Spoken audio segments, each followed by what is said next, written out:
Uma boa noite a todos. Vamos mais uma vez elevando nossos pensamentos a Deus, a Jesus, pedindo o auxílio do alto, iluminando nossos caminhos, nossos pensamentos e nossas atitudes.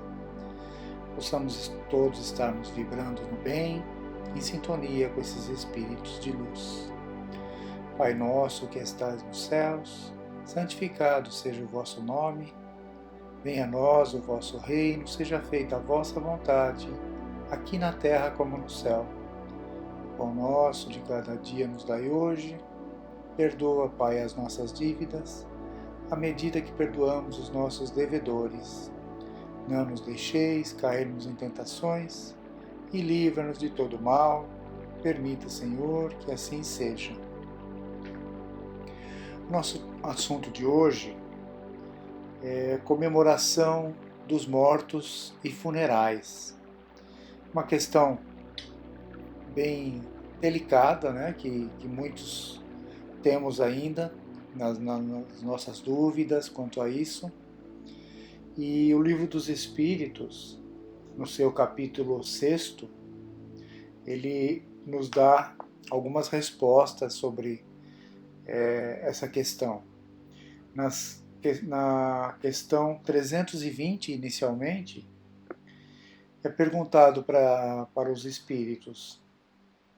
Kardec pergunta: os espíritos são sensíveis à saudade dos que os amavam na Terra? Eles respondem assim: muito mais do que podeis julgar. Essa lembrança aumenta-lhes a felicidade se são felizes. E se são infelizes, serve-lhes de alívio. A ligação mental, né, a ligação de vibrações ainda continuam com aqueles com os quais convivemos e que partiram para o plano espiritual, e essa ligação sentimental ainda existe. E isso dá ao espírito essa felicidade ou esse alívio, de acordo com aquilo com as vibrações que ele recebe. Continuando na 321, a questão: o dia de comemoração dos mortos tem alguma coisa de mais solene para os espíritos? Preparam-se eles para visitar os que vão orar sobre os túmulos?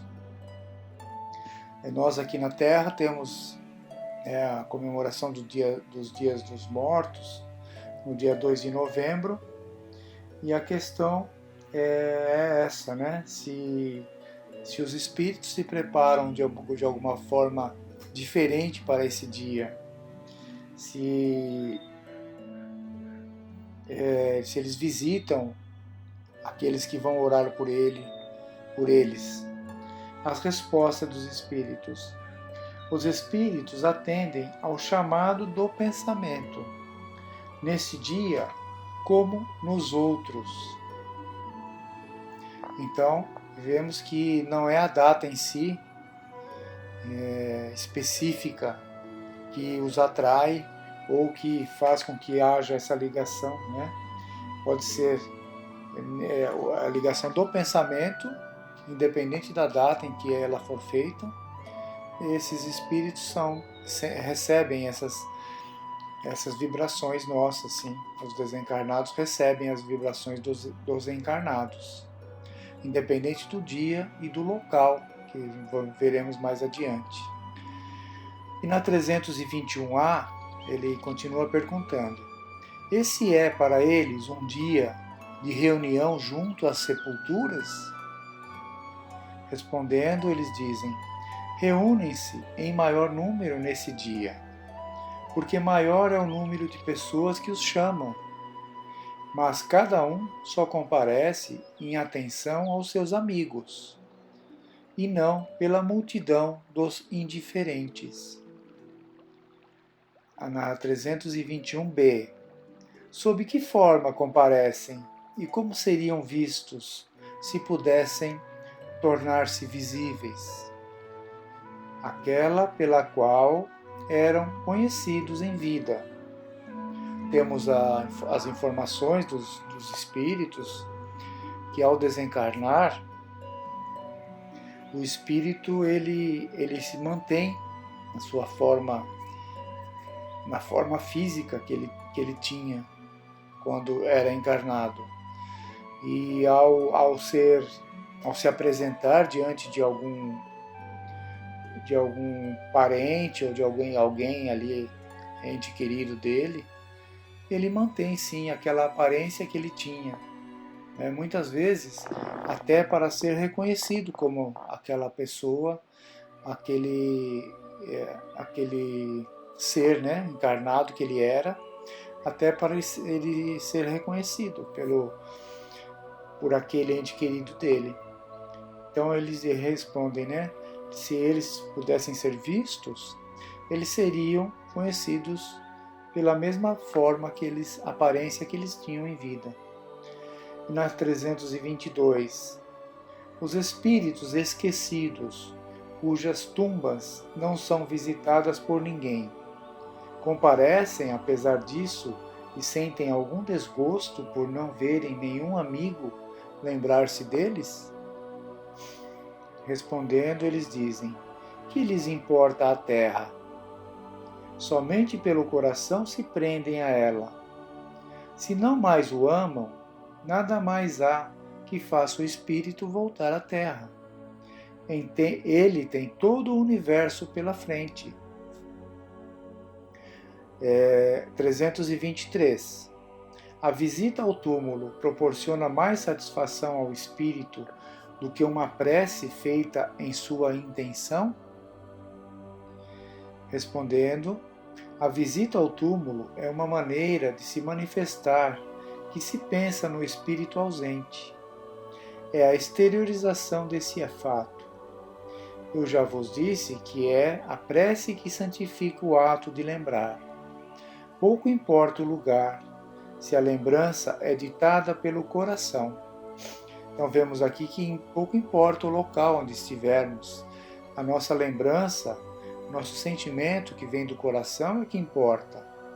Devemos respeitar sim ainda aquelas pessoas que têm esse hábito de visitar os túmulos no dia de finados, para que tenham aquelas lembranças ali afloradas em seus sentimentos, que para elas ainda é necessário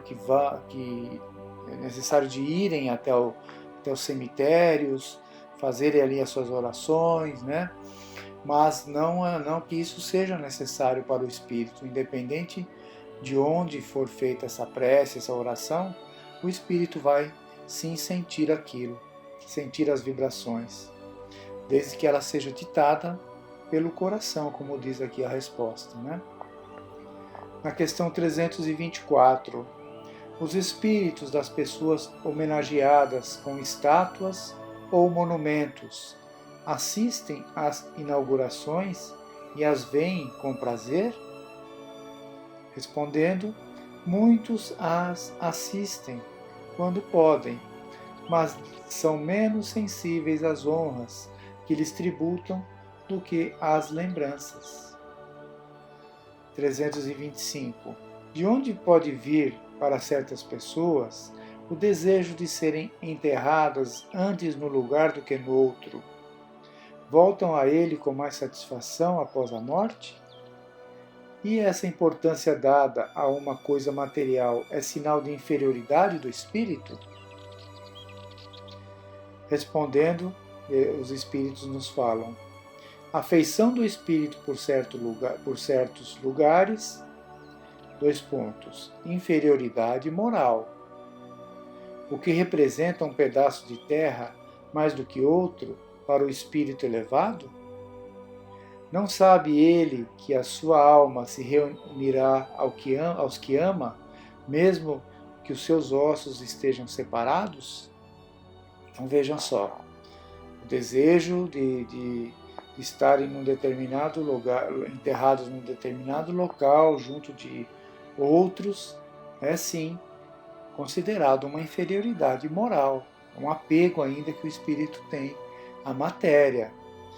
Isso deve ser trabalhado, deve ser modificado ao longo da encarnação, para que isso vá se deixando de ser necessário para o espírito, esse apego, essa necessidade. Porque se ele desencarna com esse sentimento, depois espiritualmente, certamente ele estará ali presente nesses locais, sim, né? É o sentimento, ele não muda repentinamente o seu sentimento de um momento para o outro. A questão 325A.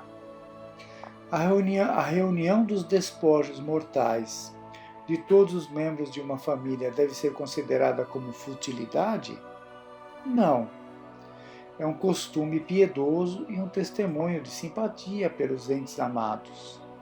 Se essa reunião pouco representa para os espíritos, é útil para os homens. Suas recordações se concentram melhor. Temos novamente ali que ter o respeito por pelos familiares que ainda têm essa necessidade de reunir ali os corpos dos desencarnados da família no mesmo local, que ali eles se sentem mais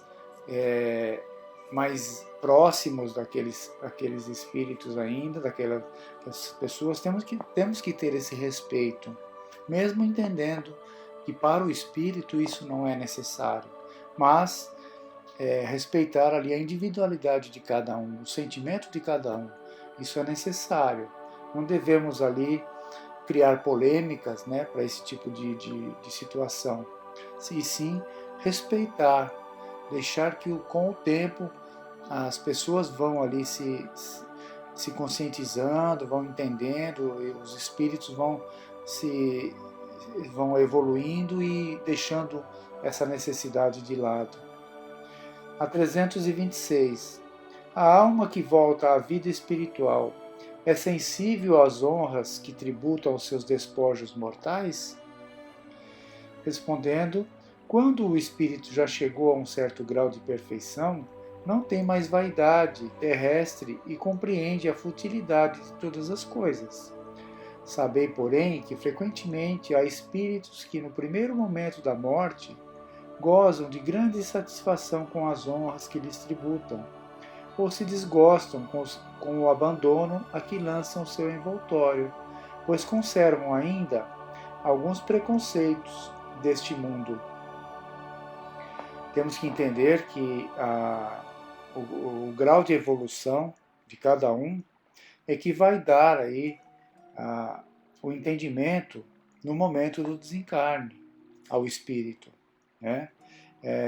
Aquele momento de dificuldade ali de desligamento do corpo físico vai depender do grau de cada um que cada um adquiriu durante a encarnação, com seu progresso evolutivo, com seu entendimento, com seu esclarecimento, né? Não é uma regra geral, cada um tem uma situação, cada um tem um nível evolutivo, um grau de entendimento.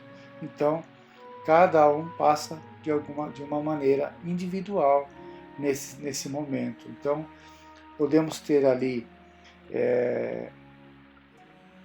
consciência de todos os atos posteriores à nossa morte, como podemos ser ali afastados imediatamente daquela situação e não participarmos desses momentos aqui dos funerais, do sepultamento e tudo mais.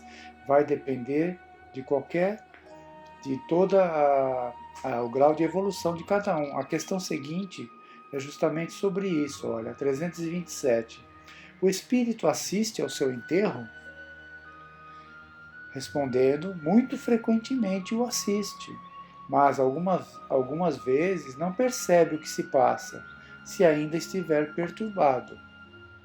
327A.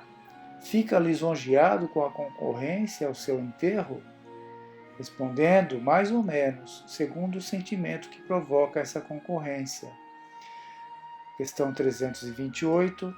O espírito daquele que acaba de morrer assiste às reuniões de seus herdeiros? Questão comum também que muito acontece, né? Respondendo, quase sempre. Deus o quer para a sua própria instrução e para castigo dos culpados. É nessa ocasião que vê quando valiam os seus protestos que lhe faziam. Todos os sentimentos se tornam patentes, e a decepção que experimenta, vendo a rapacidade dos que dividem o seu espólio, o esclarece quanto aos seus propósitos, mas a vez deles também chegará. E, terminando então, na questão 329, o respeito instintivo do homem pelos mortos, em todos os tempos e entre todos os povos, é um efeito da intuição da existência futura? Respondendo, é a sua consequência natural. Sem ela, esse respeito não teria sentido. Então temos que ter todo o cuidado, né, dos nossos sentimentos, do nosso respeito, nos momentos ali de sepultamento, de velórios, de funerais, né, para que os espíritos estão ali, sim, presentes. Muitas vezes, como diz aqui as respostas, muito frequentemente os espíritos daqueles que estão ali desencarnando estão presentes nesses funerais. E muitas vezes as conversas, as situações que acontecem nesses momentos chegam até eles, ou podem perturbá-los, ou podem, dependendo de como são essas vibrações, podem aliviá-los também, dar um conforto maior para eles. O comportamento deve ser sempre respeitoso, seja quem for ali o desencarnado. Ficamos então por aqui, possamos refletir bastante nessas informações. Fiquem todos em paz, tenham todos uma boa noite, uma boa semana.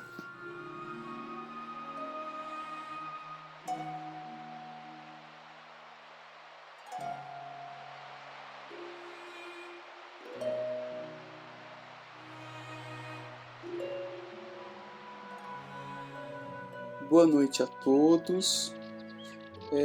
Nessa oportunidade, nesse encontro, nós gostaríamos de abordar a história da mulher hemorroíça, que se encontra narrada no Evangelho de Mateus, de Marcos e de Lucas, e conta a história do encontro dessa mulher enferma com Jesus, e principalmente da eficácia da fé dela e do desejo de ser curada.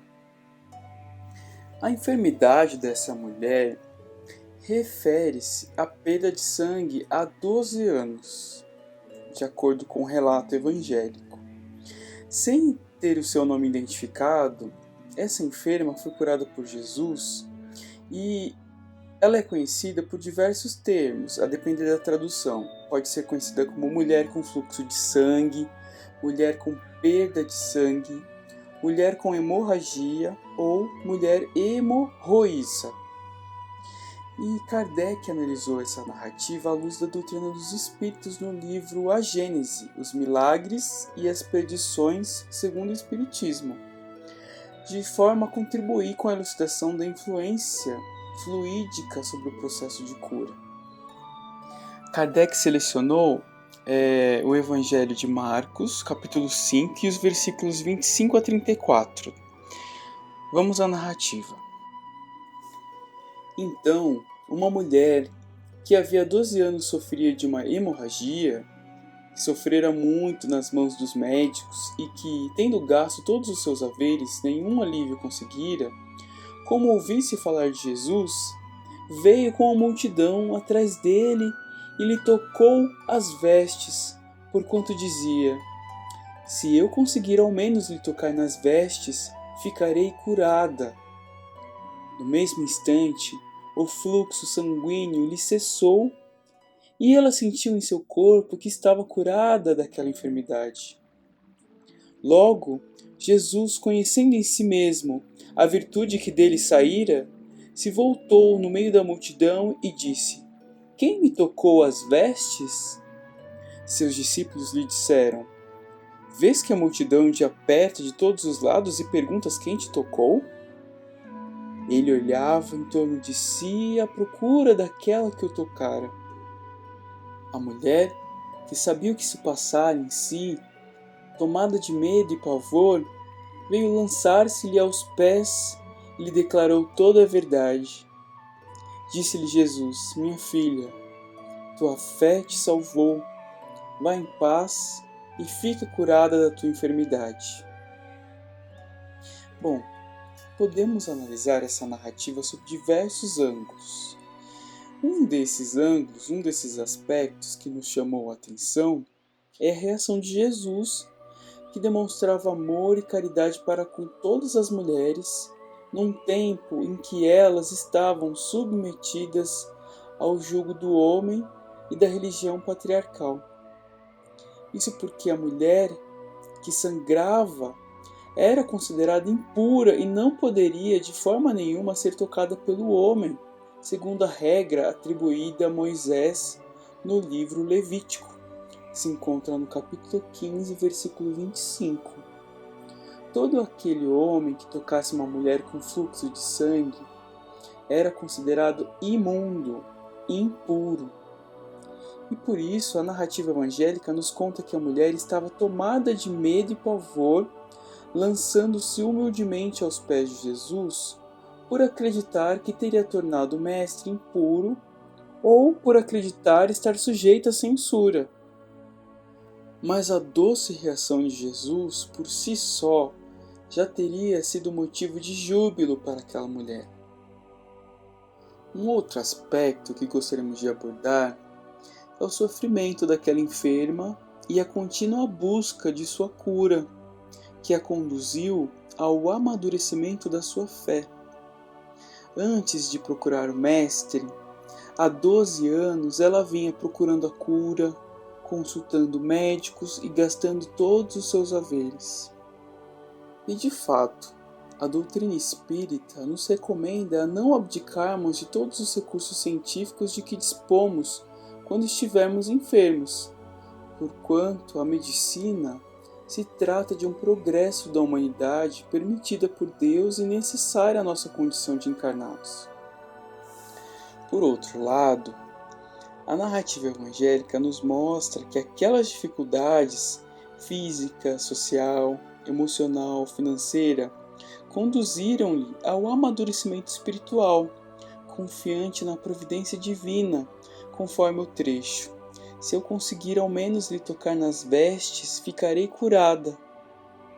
A influência da vontade e da fé daquela enferma no processo de cura foi determinante, por ter atraído os influxos necessários à sua regeneração. Não duvidemos da influência desses agentes. Nesse sentido, o Espírito Emmanuel, no livro Pensamento e Vida, nos explica: ninguém poderá dizer que toda enfermidade, a rigor, esteja vinculada aos processos de elaboração da vida mental, mas todos podemos garantir que os processos de elaboração da vida mental guardam positiva influenciação sobre todas as doenças. Outro aspecto que gostaríamos de abordar diz respeito ao simbolismo da parte da vestimenta de Jesus tocada pela mulher enferma. Na narrativa de Lucas, no capítulo 8, versículo 44, e na de Mateus, no capítulo 9, versículo 20, nos é detalhado que a mulher tocou na orla da sua veste. E para a tradição judaica, a orla, ou a borda, a franja da vestimenta, tem um significado especial, de acordo com o livro Números, no capítulo 15, versículos 38 e 39, pois essa orla deveria evocar a necessidade de cumprimento dos mandamentos de Deus. Assim, à luz desse simbolismo, podemos considerar também que o reajustamento da criatura às leis divinas é a condição necessária para o reequilíbrio do corpo físico e psicossomático. Outro aspecto relevantíssimo da narrativa diz respeito à irradiação fluídica de Jesus, abordada e esclarecida por Kardec. A palavra virtude, que está na expressão a virtude que saiu de Jesus, ora pode ser traduzida como força, conforme vemos na Bíblia de Jerusalém, ora pode ser traduzida como poder, conforme o Novo Testamento com tradução de Haroldo Dutra Dias. E considerando essas significações para a palavra virtude, força e poder que saiu de Jesus, Kardec assim se manifesta. Estas palavras, conhecendo em si mesmo a virtude que dele saíra, são significativas. Exprimem o movimento fluídico que se operara de Jesus para a doente. Ambos experimentaram a ação que acabara de produzir-se. É de notar-se que o efeito não foi provocado por nenhum ato da vontade de Jesus. Não houve magnetização nem imposição das mãos. Bastou a irradiação fluídica normal para realizar a cura. Mas por que essa irradiação se dirigiu para aquela mulher e não para as outras pessoas, uma vez que Jesus não pensava nela e tinha a cercá-lo a multidão? É bem simples a razão. Considerado como matéria terapêutica, o fluido tem que atingir a matéria orgânica a fim de repará-la. Pode então ser dirigido sobre o mal pela vontade do curador, ou atraído pelo desejo ardente, pela confiança numa palavra, pela fé do doente. Com relação à corrente fluídica, o primeiro age como uma bomba calcante e o segundo como uma bomba aspirante. Algumas vezes é necessária a simultaneidade das duas ações, doutras basta uma só. O segundo caso foi o que ocorreu na circunstância de que tratamos. Razão, pois, tinha Jesus para dizer: tua fé te salvou. Compreende-se que a fé a que ele se referia não é uma virtude mística, qual a entendem muitas pessoas, mas uma verdadeira força atrativa, de sorte que aquele que não a possui opõe à corrente fluídica uma força repulsiva, ou pelo menos uma força de inércia, que paralisa a ação. Assim sendo, também se compreende que, apresentando-se ao curador dois doentes da mesma enfermidade, possa um ser curado e o outro não.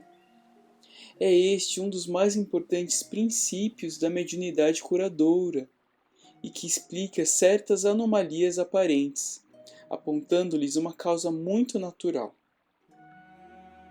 Bom, a partir desse trecho de Kardec, nós podemos considerar que a virtude que saiu de Jesus é uma irradiação fluídica atraída pela fé da enferma.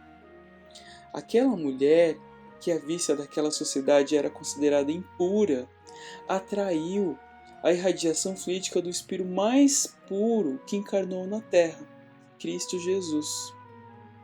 Kardec, no capítulo sobre os fluidos, contido no mesmo livro da Gênese, esclarece-nos que o fluido universal é um elemento primitivo do corpo carnal e do perispírito, que pode fornecer ao corpo os princípios reparadores, tendo como função o papel de agente terapêutico cujos efeitos estão subordinados à sua qualidade e às circunstâncias especiais. Em conclusão, nós gostaríamos de destacar o poder da fé daquela mulher com fluxo de sangue, que confiava na sua cura por meio de um simples toque na vestimenta do Mestre. Abordando o tema da fé, na obra Vitória sobre a Depressão, o espírito Joana de Ângeles nos afirma que, quando alguém se apoia na certeza da proteção de Deus, fenômenos fisiológicos e psicológicos ocorrem automaticamente, auxiliando-o na preservação ou na aquisição do equilíbrio e do bem-estar. Ninguém passa pelo trânsito físico sem os atropelos do percurso, que se fazem necessários para o crescimento interior.